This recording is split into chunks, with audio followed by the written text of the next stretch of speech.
Paleolithic man 15,000 years ago, and how bulletproof that guy must have been, and the women of that time as well. That was the pinnacle of humanity. We should be eating a lot of wild seafood. We should be eating a lot of free-range grass-fed meats, specifically the organs, liver, heart, kidney, etc. from those animals. Those are the prized foods of our ancestors. I don't have a problem with the short-term carnivore approach. I don't think it's a good long-term strategy. I don't think it's natural. Now, whether or not Sean Baker and others can do well on that diet, that's up to them. Paul Saladino clearly has not done well on that diet, and he shifted more towards this Paleolithic hunter-gatherer, type of approach. They looked at the plaques, and they found that 2/3 of the people had evidence of micro and nanoplastics, small plastic pieces that were visible under a microscope. Those with microplastics had a 300% higher risk of heart attack, stroke, and dying in that 3-year period. Here's the sequence. All of these chemicals, including mold, destroy the gut microbiome, leading to intestinal hyperpermeability, leaky gut, inflammation, oxidative stress, immune system activation, endothelial dysfunction, on and on and on, and then ultimately heart attack, stroke, and dying. Cholesterol is a molecule to be celebrated. Cholesterol in food is not the problem. The problem is...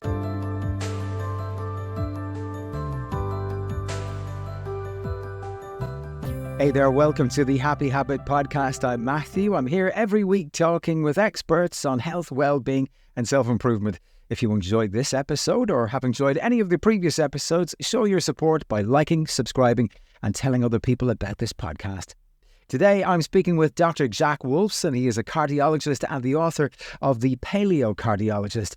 We explore the difference between the paleo diet and lifestyle and the carnivore approach. We hear about Dr. Wolfson's Thrival approach to diet, the importance of your behaviours and the impact toxins such as microplastics have on your cardiac health. We talk about the value of test, don't guess. This is tracking your markers and your numbers. Why is Dr. Wolfson opposed to coronary calcification scans, and is it possible to reverse arterial plaques through diet alone? We also hear why Dr. Wolfson cares less and less about cholesterol as a marker of cardiac health, and that it is in fact a molecule as far as he's concerned that should be celebrated and not feared. And we talk about lots more besides. How we live today from a behaviouralist, stressor and a dietary standpoint is very much at odds with how we evolved, and our health is suffering as a result. Would you agree with this? Most certainly. I think about this Paleolithic man of 15,000 years ago, and how bulletproof that guy must have been, and the women of that time as well. I mean, that was the pinnacle of humanity. It must have been where our height was the greatest, our strength was the greatest, the speed, the genetic quality of that person, and that I think is something that we can all achieve. Try and achieve and a goal of that. But it's difficult in the modern world. And of course, society is all against us: the food, the lifestyle, the industry, the corporations, big government, etc. They're all against that type of success. But it is attainable. Having spoken with many experts in recent times from across the medical spectrum, the unifying factor is the harm that sugar and glucose and refined carbs are doing to us metabolically. I'd love to hear your take on this and your thoughts on glucose. Well, there's so many different factors that cause us to be unhealthy, and I don't think glucose is ultimately the total villain. So, for example, I eat raw honey, and I think raw honey is a great choice as far as a sweetener is concerned. Of course, there is high sugar content in fruits, and I don't believe that's really much of a problem for the majority of people, again, as a general basis. Obviously, processed foods, ultra-processed foods, that's all in agreement. But the way that I like to look at things, Matthew, is that no matter what diet you follow, just make it organic. Get all the chemicals and poisons out of your food. Can we all agree on that? The artificial flavors, artificial colors, artificial sweeteners, the pesticides, the plastics, all the other contaminants that are inside food, mold mycotoxins inside of food. If we can just eat fresh, organic food, then I think that's a great start. And let's focus more so on the foods we should be eating as opposed to not eating. We should be eating a lot of wild seafood. We should be eating a lot of free-range grass-fed meats, specifically the organs, liver, heart, kidney, etc., from those animals. Those are the prized foods of our ancestors. And I think that that's where the food conversation should really start. And should we get into seed oils, and should we talk about high sugar content? I mean, pretty much everybody knows refined sugar is not our ancestral diet. So yeah, let's agree that we shouldn't be eating those foods, certainly not frequently. Well, you mentioned the ancestral approach, harking back to 15,000 plus years ago, the paleo approach. Could you flesh out what this diet looks like for those who are not familiar with it, and how it differs to, say, the carnivore approach, which Dr. Ken Berry, who I had on the podcast a couple of weeks ago, is a huge proponent of? Paleolithic is a time frame. It's what the anthropologists and paleontologists use to describe essentially the 3 million years prior to what we would call the agricultural revolution, or maybe we could say it's the agricultural, de-evolution is what that is. It's caused so much harm to humans. The Paleolithic approach is a hunter-gatherer approach. It's what our ancestors did for approximately 3.5 million years. That is not a medical thing. That is a matter of what the paleontologists, anthropologists, archaeologists have studied on those primitive cultures. You can also look at today's Paleolithic people that are walking around planet Earth. There's not many, but there's some. Most documented, best documented by Weston A. Price, the dentist in the 1920s, who traveled around the world with his wife looking at these Paleolithic cultures. But look at today's TV shows: Alone, Naked and Afraid, Survivor. These people on the shows are hunter-gatherers. If you're not a hunter-gatherer on the show, a vegan on the show, for example, quits the show. Like, you can't survive. There's no pure carnivore on that show. Everybody is eating plants, and they're hunting and hunting and gathering. So to Dr. Ken Berry and Sean Baker and Paul Saladino, and I know all of these, doctors, Dr. Eric Berg, chiropractor, very famous YouTuber and stuff like that, who get into these, type of carnivore things. I don't have a problem with the short-term carnivore approach. I don't think it's a good long-term strategy. I don't think it's natural. Now, whether or not Sean Baker and others can do well on that diet, that's up to them. Paul Saladino clearly has not done well on that diet, and he shifted more towards this Paleolithic hunter-gatherer, type of approach. And one thing issue I take with the carnivore people is that they forget about the seafood. They're eating lots of animal-intensive and land animal, but seafood is the healthiest food on the planet. People with the highest levels of omega-3 fatty acids in their blood have the lowest risk of everything: heart disease, cancer, brain disease, COVID, infections, whatever it may be. So we got to get that seafood in, and people like Sean Baker and I don't know what Ken Berry's doing on that and stuff like that. I think you can achieve a lot of metabolic success with that, and it can help a lot of people. But ultimately, I don't think it's the best long-term solution. It's just that there's no animals that are pure carnivore. It is just like there's no animals that are pure vegan. These people are experimenting. So what are the benefits then of being on this Paleolithic diet from a metabolic standpoint? You've said it incorporates eating plants and meat products, including fish. And I suppose another way of asking the question is, what are the downsides of not ascribing to a diet like this? Well, the downsides are, sickness. Obviously myself as a cardiologist, I've seen tens of thousands of people with cardiovascular disease.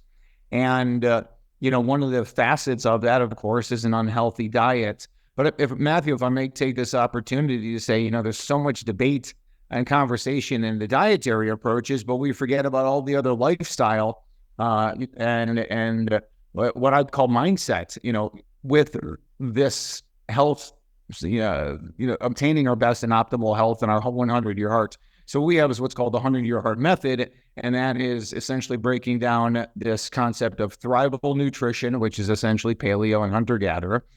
Number 2 would be Thrival lifestyle, which includes all those things like sunshine and sleep and movement, along with avoiding environmental toxins and pollutants, which may be more catastrophic than any diet that we can talk about, any dietary issues.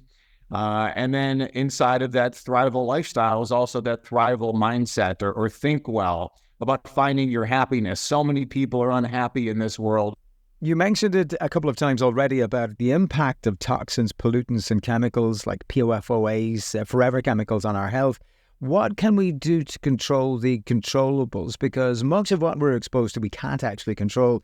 And a growing concern is the impact of microplastics on our health. It's interesting because the data on sugar consumption, so those people who consume the most amount of refined sugars, it looks like they've got like a 10% increased risk over the person who doesn't. So this whole sugar debate, it's factually true and it's clinically true and statistically true, but it's not a major mover. And again, I'm anti refined sugars, and we only use raw honey in our household and fruit that we consume. But you mentioned plastics and that recent study, and there's other studies that are like it, but recently New England Journal of Medicine, one of the biggest medical journals in the world, published a study where they looked at people who were undergoing carotid endarterectomy. So they removed the plaque from the carotid arteries that lead from the heart to the brain. They supply the blood flow to the brain. And they looked at the plaques, and they found that 2/3 of the people had evidence of micro and nanoplastics, small plastic pieces that were visible under a microscope. And the other group, 1/3 of the people, surprisingly had no evidence of the microplastics. And what they looked at was two things over the following 3 years. Number one, the amount of inflammation in the people with plastic versus not. And the people with plastic had much higher numbers of inflammation. And we check inflammation numbers all the time. And if they're elevated and you're looking at cause, think about these chemicals, like you mentioned, including, plastic phthalates, BPA, and thousands of others. But here's the amazing thing. Over that 3-year period, those with microplastics had a 300% higher risk of heart attack, stroke, and dying in that 3-year period. 300%. And you and I are talking about the 10% difference in people who consume refined sugar. Clearly, it is the environmental toxins that are making the most detrimental impact. Because I believe our bodies are built to handle sugar, right? That's why we have insulin. That's why we have glucagon. That's why we have a pancreas. That's why we have these other hormonal features to be able to deal with a sugar intake and this metabolic switches and things that people talk about all the time. But we are not designed to deal with these man-made, as you said, forever chemicals, plastic being one of them. So that's why, we all love this kind of food debate kind of thing, but I think it's more important, is your food covered in plastic? Does your food contain plastic? Then, then does it contain sugar? So is it the presence of the microplastics and nanoplastics in our bodies that are contributing largely to the inflammation that you're talking about? I think it's a huge factor. And here's where a lot of this really comes in, Matthew, is that all of these chemicals destroy the gut. Now, of course, they destroy the skin and they destroy the lungs and the barriers that those represent. But for this conversation, let's kind of stick to the gut issue.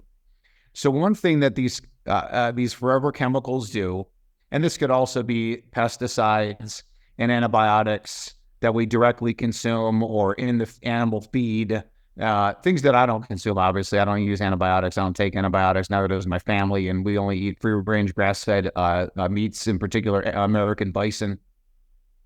So all of these chemicals destroy the gut microbiome, the bacteria, the parasites, this whole confluence of nature that's been built into us since the dawn of human existence, and all animal species for that matter.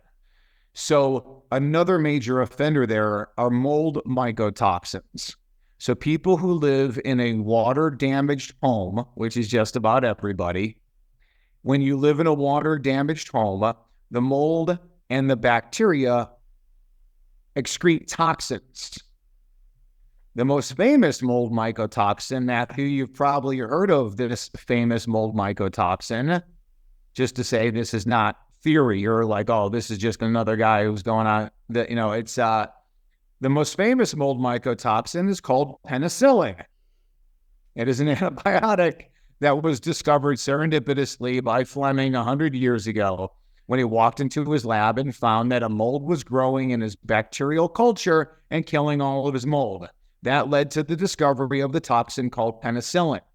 There's another famous mold mycotoxin called citrinin, and you may recognize that as the precursor to statin drugs, Lipitor, Crestor, or Zocor. There is another mold mycotoxin called mycos, being Greek for mold, mycotoxin called mycophenolic acid. Mycophenolic acid, we detect in people all the time. Mycophenolic acid, pharmaceutical companies put it into a capsule and they call it Cellset. That is the brand name of an immunosuppressive drug used for people with autoimmune diseases, cancer, and for people who get organ transplants in order to prevent organ transplant rejection. So if you're living in a home where you're being contaminated with penicillin, with citrinin, with mycophenolic acid, with cyclosporine, another compound, what is your health going to be like? What about ochratoxin A? What about these other, of course, the ones that are secreted from Stachybotrys or black mold? So this is, and this, by the way, this is biblical. This is in the book of Leviticus as written by Moses 3,500 years ago, right? This is where Moses is talking about in great detail about if your home is water damaged and contains mold. It's a big problem. And essentially, so what happens is, here's the sequence. All of these chemicals, including mold, destroy the gut microbiome, leading to intestinal hyperpermeability, leaky gut, inflammation, oxidative stress, immune system activation, endothelial dysfunction, on and on and on, and then ultimately heart attack, strokes, and dying. So the conversation goes a lot deeper than a lot of these strict food gurus get into. With all due respect, Ken Berry's and Sean Baker's and Paul Saladino, I think they're missing the boat in a big way. The early chapters in your book tackle the subject of cholesterol. Can we help demystify this subject for people? Because people fear the word cholesterol. We're talking LDL, HDL, triglycerides. Can you help demystify this for people once and for all? Yeah, Matthew, the more I go along, the less and less I care about cholesterol numbers. It's really not even, we test for it because society expects it to be tested for. And like you said, the cholesterol campaign was absolutely brilliant marketing on behalf of big ag and big pharma, in cahoots, of course, with the people they control in big government. It works perfectly for their sales of the number one drug of all time, Lipitor, the number one selling drug of all time, which is an absolute sham and a poison that's killed millions of people. The cholesterol is a molecule to be celebrated. It's why all animal species have cholesterol. It's why a chicken egg has cholesterol, why mother's breast milk and all animal milk contains cholesterol, because that's life. That's just what we're made out of. And that molecule should be celebrated. Cholesterol in food is not the problem.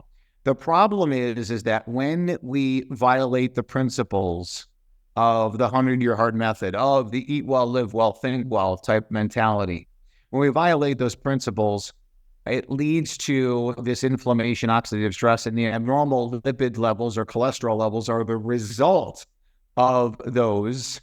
And they're a sign that there's a problem, but they're not the primary problem. The primary problem is the violations of the eat well, live well, think well model.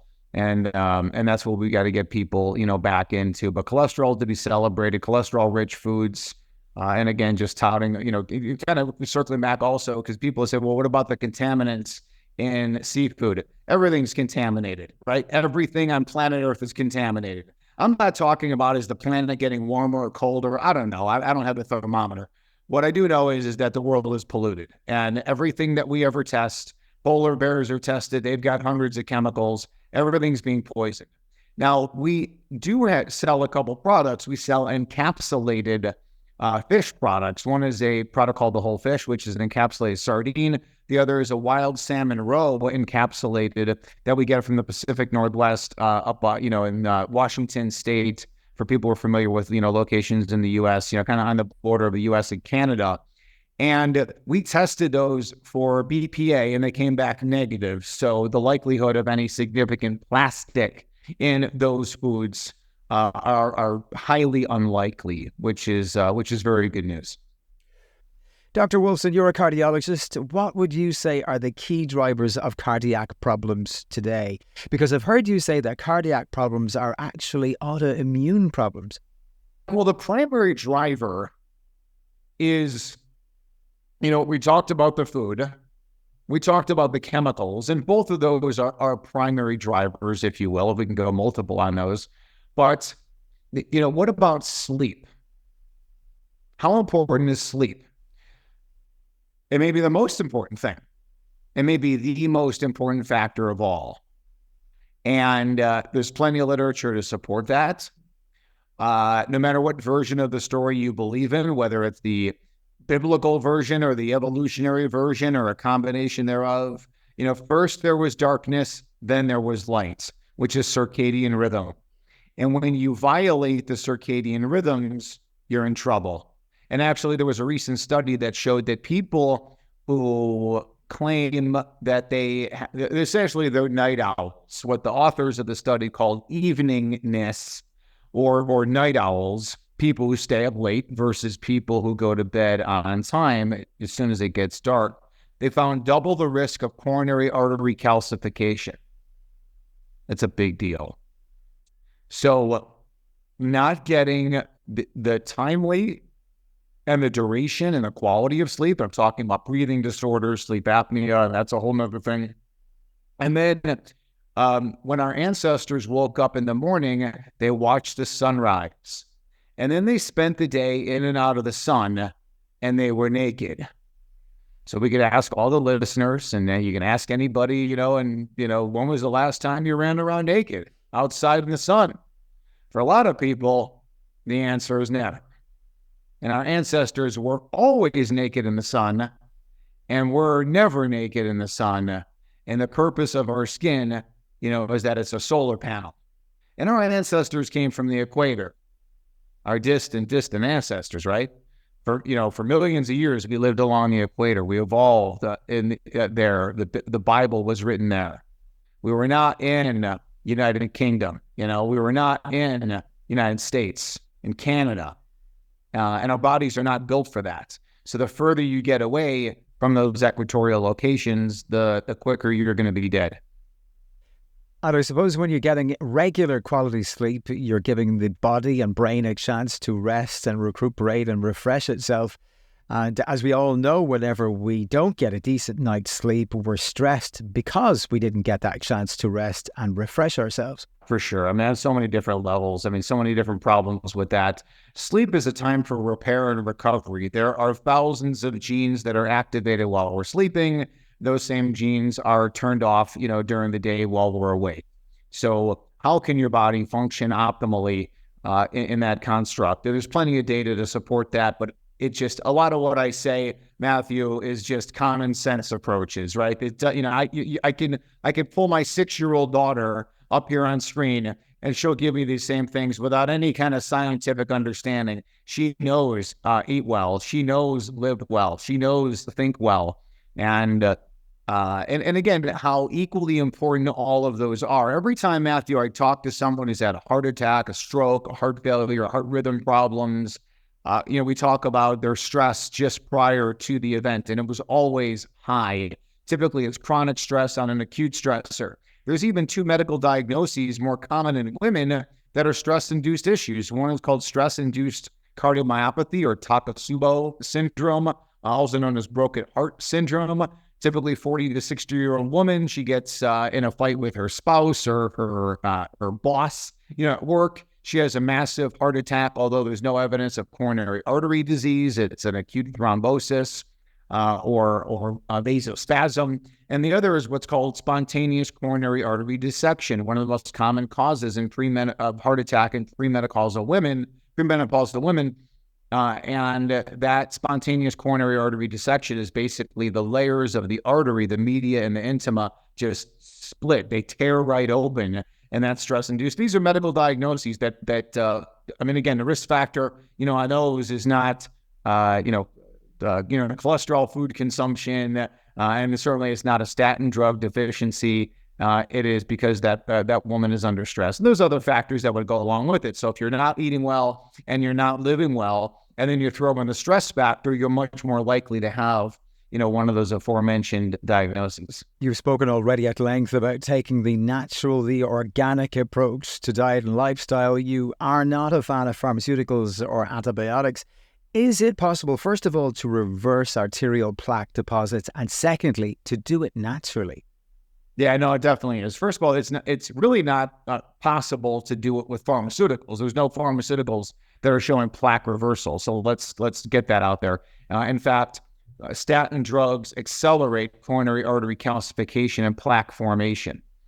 Then that's very clear in the medical literature. So the way that we do it, it's a matter of, number one, do we need to reverse it? Really the answer is, Matthew, let's say and this is what goes back into that coronary artery calcification scan, or the CT scan, or CT scam as I call it.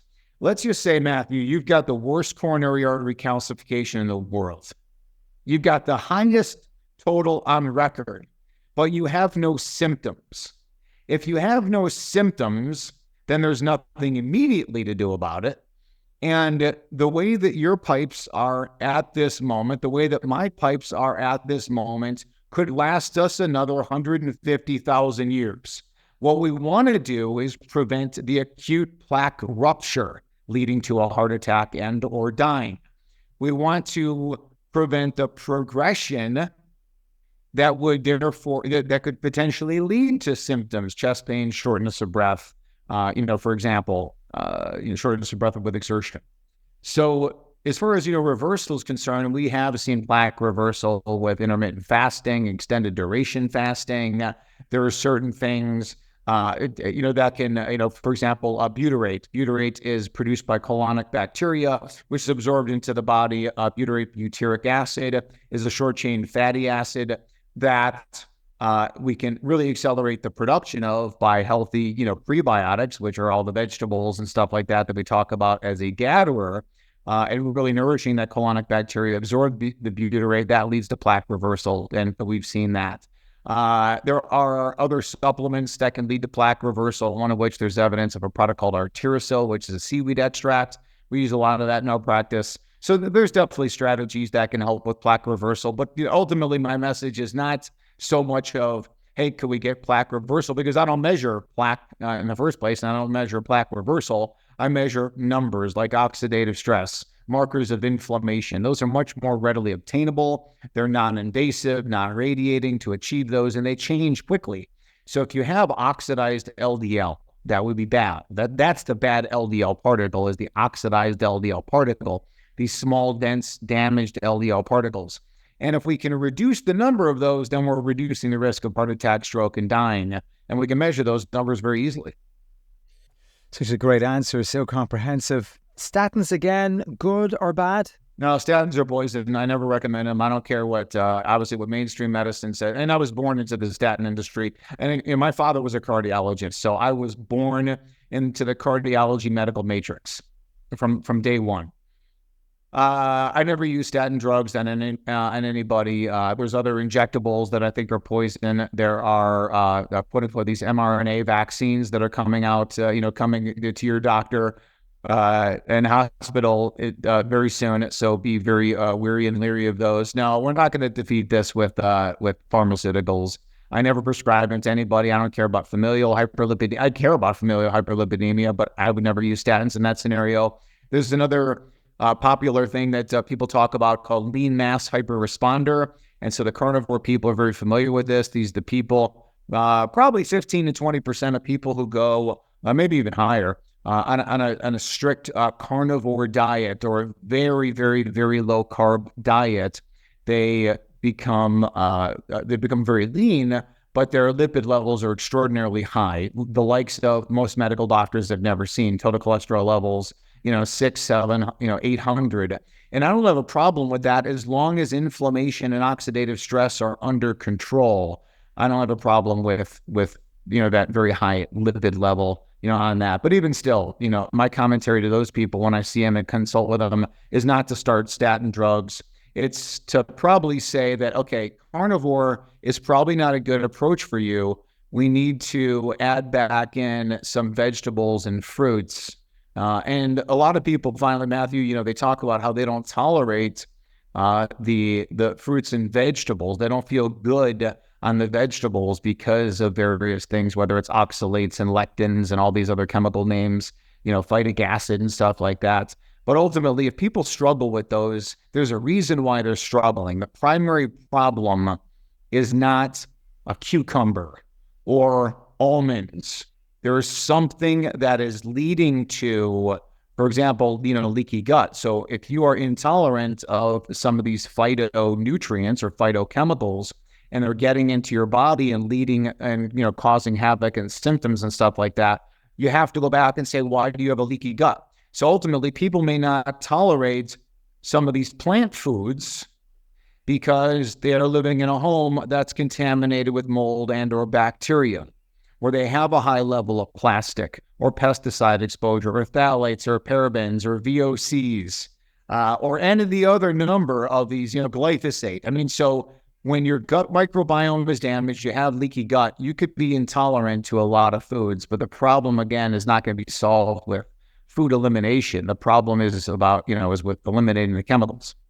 Can I ask you about foods, your favorite foods that will support heart health? Yeah, so my favorite foods, as I mentioned before, right? So wild salmon, sardines, anchovies, wild tuna, clams, oysters, shrimp, lobster, crab, salmon roe that I talked about, salmon roe. That's everything a salmon needs to come to life is inside of that roe. Think about that. The chicken egg, same thing. I'm talking about, the healthiest varieties. We've got 24 chicken in our house, and they eat. I would like to say, Matthew, that each egg probably cost us like $25. We spent so much money on feeding those chickens. Well, I'm trying to cover all the bases today. The one I haven't covered yet, and this is my final question for you today, Dr. Wolfson. Exercise. What form of exercise would you be in favor of to support our heart health and our overall metabolic health? Well, last night I competed in a downhill mountain bike race. I came in third place in the 50 and older category. And I love mountain biking. I love hiking. I love stand-up paddleboarding. We're very active on the farm. I recently posted an Instagram video and I'm picking up the bales of hay and throwing them over, So I think more of that kind of paleo-esque activity. The literature is probably best with high-intensity interval training, which, really picking up a bale of hay and logging, that's what, that's certainly high-intensity interval, what that is. I think that one thing I try and tell people is, get outside and do as much activity as possible. When you're inside in the gym and the artificial light with all the EMF and all the chemicals, that are used in those environments, it's poison. It's not a good way to exist. Just try and be really active. So I don't really use the term exercise. I try and avoid it in all conversations and really just use like physical activity, movement are going to be, the best things. And fortunately, there's hundreds of fun exercises that people can do. Well, thank you so much for joining me today. The book again is called The Paleo Cardiologist. Dr. Jack Wolfson, thank you so much for your time. Thank you, Matthew. Well, thank you for tuning into this episode of the Happy Habit podcast. If you liked it, if you got any value at all, show your support. It's free. You can like, subscribe, and share. Tell other people about this podcast. Until next time, stay happy.